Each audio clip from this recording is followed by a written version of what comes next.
If you were shopping for electronics in Canada anytime during the 2000s, you probably noticed a completely ridiculous setup in almost every major suburban parking lot. On one end stood a massive, loud red and white Future Shop, and 200 feet across stood a giant blue and yellow Best Buy. Both of these big box retailers were selling the exact same televisions, laptops, and video games to the exact same people.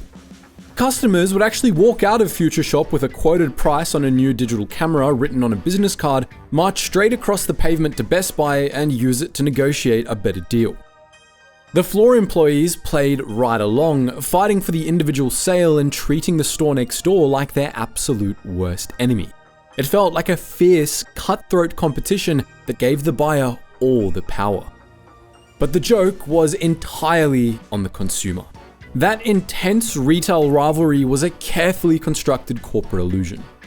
Both of those stores were owned by the exact same parent company, and every single dollar from both of those cash registers was quietly going to the exact same bank account. Running two giant stores side by side might sound like a terrible business plan, but by taking up all the premium commercial real estate in a single shopping center, the parent company effectively blocked any third-party competitors from opening up nearby. They monopolized the local foot traffic and created a scenario where they won the sale regardless of which door the customer walked through. If the economy was booming and physical retail was the only way to buy a new computer, this double store strategy generated massive profits. But as the digital age accelerated and online shopping became the default way to buy technology, paying rent on two massive buildings in the exact same parking lot suddenly turned into a crushing financial liability. That crushing financial liability finally reached its breaking point on the morning of March 28, 2015. Another major Canadian retailer is closing its doors for good. 66 Future Shop stores across the country will be shutting down. Another 65 are being converted into Best Buys, the parent company of Future Shop. It means the loss of 1,500 jobs. Global's Vashti Capellos takes a look at what this means for Canada's retail landscape. Outrunning Saturday errands, Tula Cardaras stopped in her tracks, shocked to find out Future Shop is no more. Very sad in my heart. I was shocked. Best Buy realized that the traditional retail history was facing an absolute extinction level threat. Here's retail analyst John Winters with an analysis. At the moment, the market is not as strong, and clearly the performance of Future Shop, which used to do $1,000 a square foot in sales, which was unheard of in 10 years ago, is not as strong. And so they have to rationalize, cut back, integrate some of those stores with Best Buy. Sacrificing a retail chain of that magnitude is a massive deal, especially considering Future Shop was a homegrown empire born out of a literal revolution. The story of Canada's historical electronics chain actually starts in 1970s Tehran. Hassan Khosrowshahi was born in 1940 into a family that owned the Minu Industrial Group. This was a massive conglomerate responsible for manufacturing pharmaceuticals, cosmetics, and food products across the region. They distributed their own highly successful brands and operated under exclusive licenses for major international corporations. Then, the 1979 Iranian Revolution completely overthrew the established order. The new government immediately nationalized the Minu Industrial Group, and because of their significant wealth and status, his family was directly targeted. Hassan fled the country, leaving an entire manufacturing empire behind, and immigrated to Canada in 1981 to settle in Vancouver. He arrived in a new country with investment capital and a clear plan to build a new enterprise. Looking closely at the Canadian retail market, he noticed that items like personal computers, video cassette recorders, and complex home audio systems were actively transitioning from niche hobbyist equipment to absolute household necessities. Back then, buying electronics in Canada usually meant visiting a quiet, small local shop with very limited inventory. Hassan completely upended that standard. He took the superstore concept, which was already gaining heavy traction down in the United States, and applied it directly to the Canadian consumer electronics market. In 1982, he launched the Future Shop brand by opening his first 3 retail locations in British Columbia. These stores were completely different from the local competition. They were physically massive, brightly lit, and aggressively packed with inventory. The visual strategy inside the buildings was highly intentional. Employees were instructed to stack boxes of merchandise all the way up to the ceiling, which gave the consumer walking through the front doors the immediate impression of infinite stock and unbeatable variety. The stores carried all the major brand names of the era, including Panasonic, Sanyo, and RCA. They provided customers with enough direct choices to completely discourage them from driving to a different store to compare prices or models. To guarantee the sales, Hassan heavily discounted the physical electronics to undercut the smaller local shops and backed up those prices with loud, massive advertising campaigns designed to flood his buildings with foot traffic. And the strategy paid off instantly. By December of 1983, the very first month all 3 of his initial stores were fully opened, Future Shop pulled in $2.8 million in gross revenue. Hassan then took that massive influx of cash and immediately poured it right back into commercial real estate, aggressively pushing the brand out of British Columbia and steadily marching eastward across the entire country. Because he was heavily discounting the core hardware to get people through the doors, the profit margins on the actual electronics were incredibly thin. To make the superstore business model sustainable, Hassan hired a highly motivated sales force that knew exactly how to close a deal and upsell a customer. These workers operated on a compensation structure that was fundamentally different from a normal retail gig. They received a rock-bottom base hourly wage, which was heavily supplemented by a direct percentage of the gross margin on the products they managed to sell. Because their paychecks depended entirely on their sales volume, these employees actively memorized the technical specifications of their entire inventory.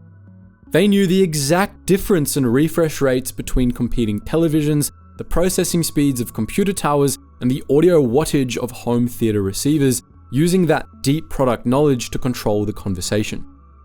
But since the profit margins on core hardware like laptops and TVs are notoriously low in the retail sector, the real money was always in the add-ons. Management heavily incentivized the staff to leverage their technical expertise to aggressively sell extended warranties, high-priced HDMI cables, and premium audio wire onto absolutely every single transaction. To guarantee those high-margin accessories actually sold, management gave the sales team the authority to actively negotiate. If you agreed to buy the extended warranty and the expensive cables, the representative could legally lower the sticker price on the core hardware. This dynamic completely transformed the shopping experience, and customers quickly realized they could walk in and haggle for a better deal, making a trip to Future Shop a highly active negotiation. By 1990, Future Shop had become the absolute largest retailer of computers and consumer electronics in Canada, operating 38 stores across the country and generating hundreds of millions of dollars in revenue. In August 1993, the company went public on the Toronto Stock Exchange, raising $30 million, which was immediately allocated to pay down long-term corporate debt and fund further physical expansion. The timing of this physical expansion was flawless. The 1990s provided the exact economic environment a tech retailer needed to thrive. The consumer market was going through a massive hardware transition, and families had to replace their old VHS players with brand new DVD units, buy expensive desktop computer towers to access the internet, and purchase next-generation video game consoles like the Nintendo 64 and the Sony PlayStation. Future Shop successfully established itself as the default destination for all of these required technological upgrades. With the Canadian market thoroughly secured and generating consistent revenue, the executive team decided to attempt a major international expansion directly into the United States. They aggressively opened 22 retail locations across the border, attempting to compete head-to-head with established American retail giants like Circuit City and Best Buy. The entire American operation was a complete financial failure. The United States consumer electronics market was already highly saturated, and Future Shop was stepping into a territory controlled by established competitors who possessed vastly superior supply chain logistics, locked down premium real estate locations, and marketing budgets that completely overshadowed the Canadian chain. The American division faced mounting, unsustainable financial losses almost immediately, and after losing cash for several years, the executive board officially surrendered in 1999 and made the difficult decision to completely pull out of the United States, permanently shuttering all 23 American locations and absorbing a massive financial write-down. The company retreated back across the border and refocused every single dollar on protecting their domestic monopoly. To guarantee no one could challenge their position at home, FutureShop aggressively purchased the Canadian division of Computer City, instantly eliminating a direct rival and absorbing all of their physical retail space. By the year 2000, FutureShop had completely recovered from the American disaster. They were operating over 80 stores across Canada and holding an absolute monopoly on total consumer electronics sales volume. But this complete market dominance created a new dynamic. Being the undisputed king of Canadian retail made them an incredibly attractive target for a massive foreign corporation that possessed significantly more capital and operated on the exact same superstore business model. Down in the United States, Best Buy was operating as an unstoppable retail juggernaut. Under the leadership of founder Richard Schulze, Best Buy had successfully conquered the American market. They had hundreds of stores, massive purchasing power with international vendors, and a highly efficient non-commissioned sales model. However, corporate shareholders demand constant growth, and the American market was reaching maximum saturation. Best Buy needed a new geographic territory to expand their operations, and they looked north to Canada. But instead of spending billions of dollars and decades of effort trying to slowly build a new brand in Canada to fight the reigning champion, Best Buy decided to simply buy the champion outright. In March of 2001, Best Buy announced the acquisition of FutureShop for 580 million Canadian dollars. This single transaction instantly handed Best Buy complete control of the Canadian market. They absorbed every single real estate lease, all the existing inventory, the established customer base, and the entire logistical infrastructure. Following a corporate buyout of this scale, financial analysts fully expected Best Buy to paint the red FutureShop buildings blue, swap out the exterior signage, and unify the entire operation under one global banner. Best Buy, however, chose a highly unorthodox operational path. After analyzing the Canadian retail data, the executives realized the FutureShop brand carried immense consumer loyalty as well as massive brand recognition. They decided to run both brands simultaneously right there in the exact same country. They kept the FutureShop name, the loud red branding, and the aggressive commissioned sales staff completely intact, and then they began opening brand new Best Buy locations directly next door. The new Best Buy stores operated on their standard American model. The employees wore blue polo shirts and received a flat hourly rate, regardless of how many televisions or service plans they managed to sell. This specific environment appealed directly to customers who disliked the high-pressure sales tactics of FutureShop, allowing them to browse the aisles quietly without being bothered by an aggressive representative. The corporate goal was to capture absolutely every type of consumer by creating a total illusion of choice. Shoppers looking for deep product knowledge and a chance to haggle over prices naturally gravitated toward FutureShop, while those who preferred a relaxed, zero-pressure environment with fixed sticker prices walked straight into Best Buy. For the first 10 years, this dual-brand strategy generated massive financial returns because the Canadian public was going through a historic electronics boom. People were actively replacing their heavy tube televisions with high-definition flat screens, wiring their homes with early wireless routers, and buying the very first iterations of the smartphone. The raw consumer demand was so intense that it easily supported the massive financial overhead required to operate two parallel national retail chains simultaneously. Best Buy executives even copied the model in their purchase of a similar Chinese retailer back in 2006. But the rapid rise of e-commerce instantly exposed a fatal flaw in that strategy that nobody saw coming back in 2001. Operating just a single 30,000 square foot big box store requires an unbelievable amount of daily cash.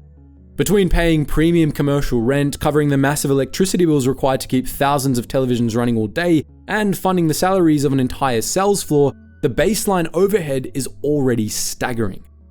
Operating two of these giant buildings right next to each other meant Best Buy was actively choosing to double every single one of those fixed operational costs.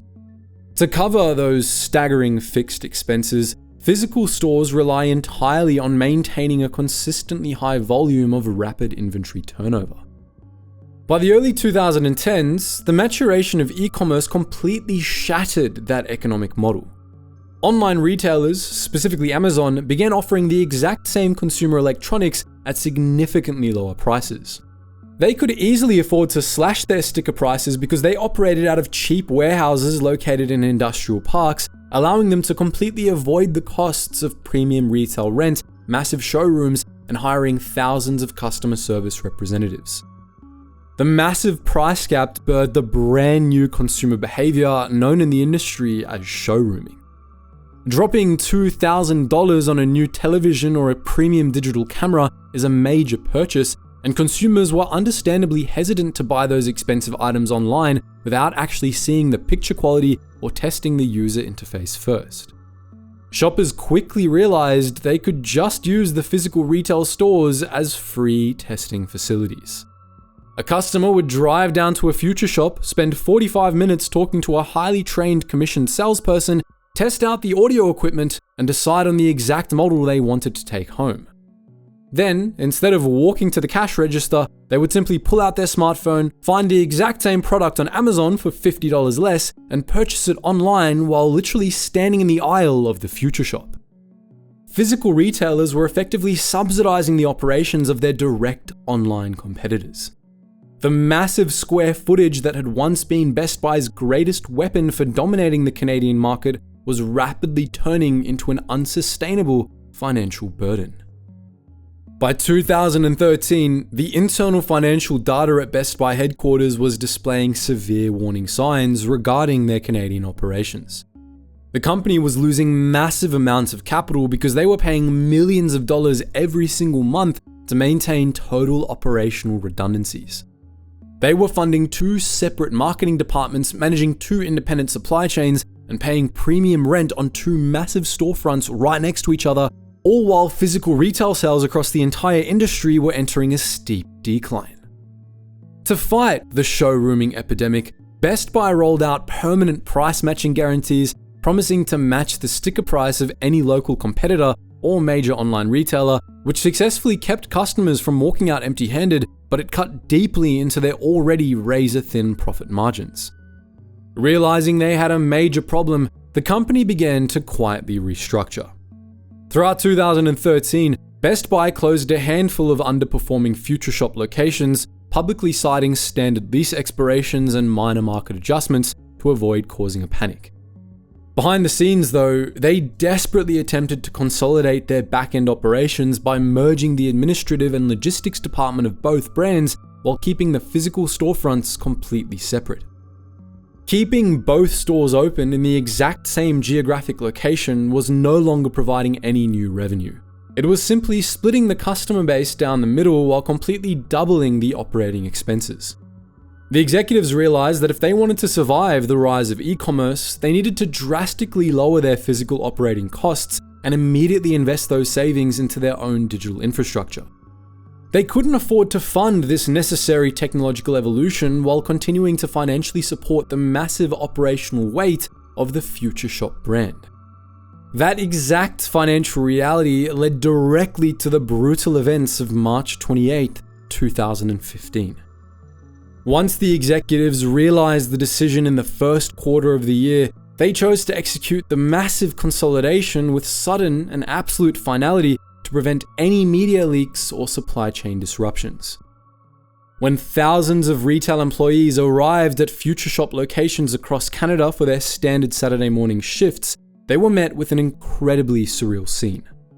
The glass doors were locked tight, the massive display windows were completely papered over from the inside, and private security guards were standing out front, actively blocking the entrances. Instead of clocking in, staff members were gathered in the parking lots or ushered into off-site meeting rooms where management could read a cold, prepared corporate statement. Best Buy Canada was immediately and permanently closing 66 Future Shop locations across the country. The remaining 65 stores were temporarily locked down, slated to be completely gutted, remodeled, and reopened just 1 week later under the Best Buy banner.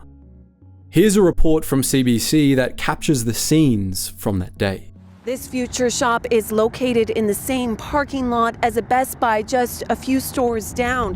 It's one of the stores that will close permanently. A company spokesperson says a total of 500 full-time jobs and 1,000 part-time jobs will be lost.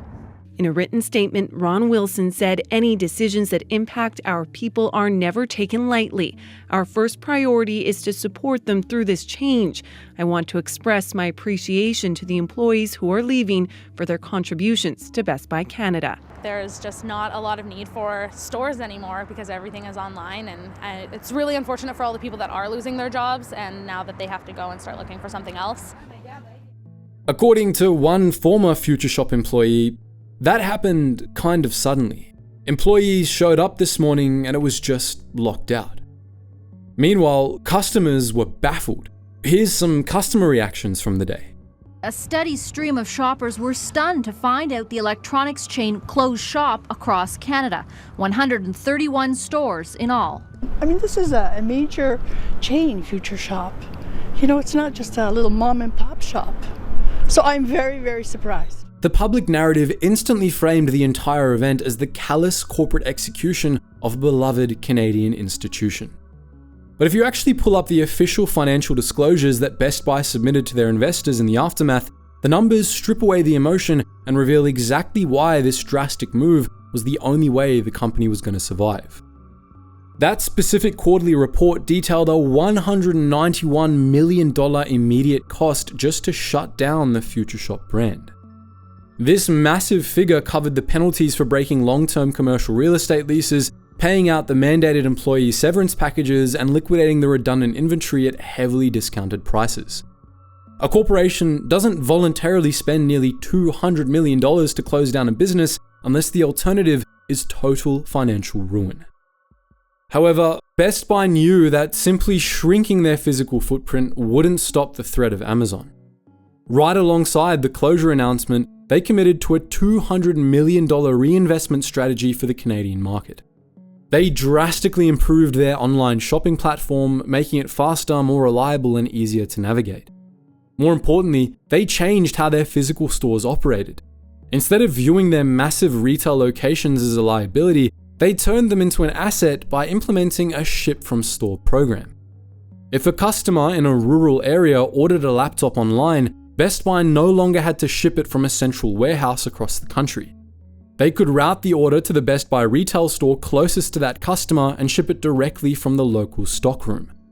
They also heavily promoted an in-store pickup system, allowing customers to reserve an item online and pick it up at the customer service desk within an hour.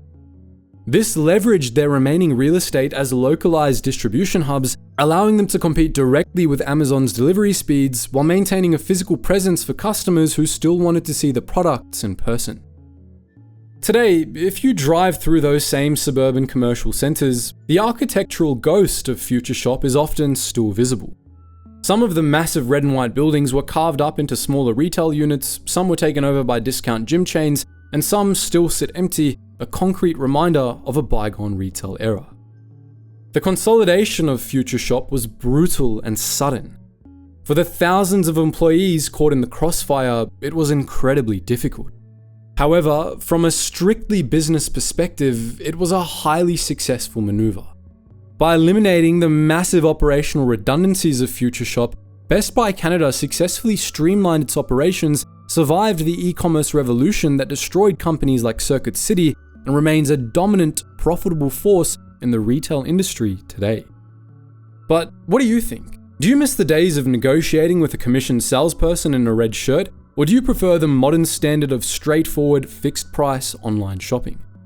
Let us know your experiences in the comments section below, and thank you guys so much for watching, and stay curious.